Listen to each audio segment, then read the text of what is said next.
ಜಿಲ್ಲಾಡಳಿತ ಸರಿಯಿಲ್ಲ. ಯಾವ ತರ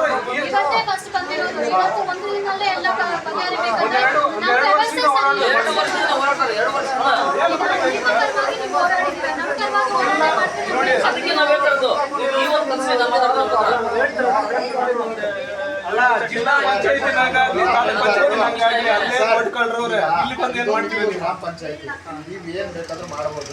ಇಲ್ಲಿ ಒಂದಿನ ಜಮೀನು ಕುತ್ಕೊಳ್ಳಿ, ನಾವು ಹೇಳಕ್ ಕೇಳಿಸ್ಕೊಂಡ್ರಿ. ಇಒನ ಬರ್ತಾರೆ, ಸಿಒನ ಬರ್ತಾರೆ, ಎಲ್ಲಾರು ಅದಕ್ಕೆ ಅವಕಾಶ ಇದೆ. ಅಲ್ಲೇ ತುಂಬ ಭ್ರಷ್ಟಾಚಾರ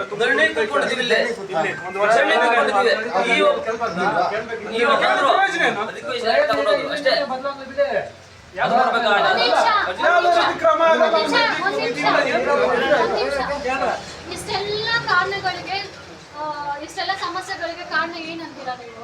ಕೊಡದ ಆಳುವ ನೀತಿ ಇಲ್ಲಿ ಅಷ್ಟೇ. ಪಿಡಿಒಗಳು ಆ ತರ ಆಗೋದಕ್ಕೆ ಕಾರಣ ಯಾರು ಅಂತೀರಾ? ನಮ್ಮ ಮೆಂಬರ್ಸೇ ಕಾರಣ. ರಾಜಕಾರಣ ರಾಜಕಾರಣ ನಮ್ಮ ಮೆಂಬರ್ಸ್ ಅಲ್ವಾ ಕಮಿಟಿ ಮೇಡಮ್? ರಾಜಕಾರಣ ಅಲ್ಲ ಮೇಡಮ್, ರಾಜಕಾರಣ ಅಲ್ಲ ನಾನು ಹೇಳ್ತಾ ಇರೋದು. ನಮ್ಮ ಇದು ಸ್ವಂತ ಸರ್ಕಾರ ನಮ್ದು. ಇಲ್ಲಿ ಕೇಳ್ರಿ, ಸ್ವಂತ ಸರ್ಕಾರ. ಇಲ್ಲಿ ನಾವು ಕಮಿಟಿ ಅವರೆಲ್ಲ ಚೆನ್ನಾಗಿದೆ. ನಾ ಪಿಡಿಒ ಏನು ಮಾಡಲ್ಲ. ಪಿಡಿಒ ಇವತ್ತಿನ ವ್ಯವಸ್ಥೆ ಒಂದು ದಿನದಲ್ಲಿ ಸರಿ ಮಾಡೋದಿಕ್ಕೆ ಆಗೋದಿಲ್ಲ. ಇದು ಯಾರು ಒಪ್ಕೊಂಡಿಲ್ಲ ಅಂದ್ರೂ ಸತ್ಯ ಇದು. ಹಾಗಾದ್ರೆ ನಾವೆಲ್ಲ ಮಾಡ್ಬೇಕಾಗಿರೋದು ಹೋರಾಟಗಳು, ಪ್ರತಿಭಟನೆಗಳು, ದೂರುಗಳು ಕೊಡೋದ್ರ ಮುಖಾಂತರನೇ ನಾವು ಹೋಗ್ಬೇಕು. ಅದೇ ನ್ಯಾಯ. ಇಲ್ಲಿ ಹೊಡೆಯಕ್ಕಾಗಲ್ಲ ಅಲ್ವಾ? ಸಮಸ್ಯೆ ನಮ್ಮದೇ ಅಧಿಕಾರ ಐತಲ್ವಾ? ನಮ್ದು ಅಧಿಕಾರ ಐತಲ್ವಾ?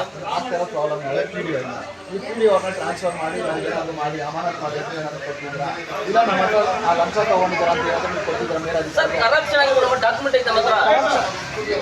ಕರಪ್ಷನ್ ಆಗಿದೆ ಅಂತ ಡಾಕ್ಯುಮೆಂಟ್ಸ್ ಇದೆ. ಹೌದು, ಕರಪ್ಷನ್ ಆಗಿದೆ ಅಂತ ಡಾಕ್ಯುಮೆಂಟ್ಸ್ ಇದೆ. ದಾಖಲೆ ಮುಖಾಂತರ ತಗೊಂಡು ನೀವು ಮೇಲಾಧಿಕಾರಿ ಅಮಾನತ್ ಮಾಡಿ ಅಂತ ಕೊಟ್ಟಿದ್ರ. ತನಿಖೆ ಮಾಡಿ, ತನಿಖೆ ಅಲ್ಲ ಅಮಾನತ್ ಮಾಡಿ